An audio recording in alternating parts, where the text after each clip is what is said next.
Nabudol daw ang isang lalaki matapos bentahan ng mga sasakyang hindi pa pala tapos hulugan. Pero imbes na magsumbong sa mga pulis, nambudol na lang din siya ng ibang tao para raw makaganti. Nasa frontline ng balitang yan si Gio Robles. Huwag masyado magtiwala lang po. Lagi background check po.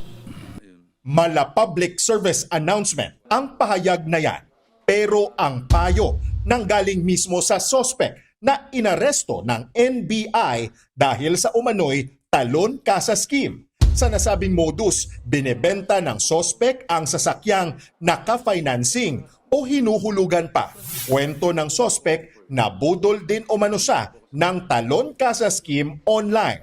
Kaya gusto niyang makaganti. Nakabili raw siya ng second-hand SUV sa halagang 1.3 million pesos pero hindi pa pala bayad sa bangko. Ayun, nabiktima lang din po ako. Then, kung paano po binenta sa akin, ganun ko lang din po binibenta yung sasakyan po.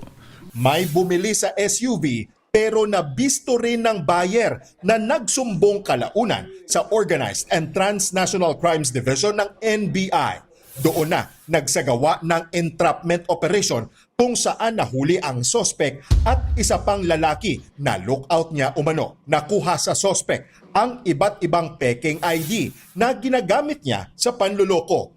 May nakuha ring mga marijuana at shabu sa sospek. Umami naman ang sospek na dati nang nakulong dahil sa illegal na droga. Gumagamit po dati.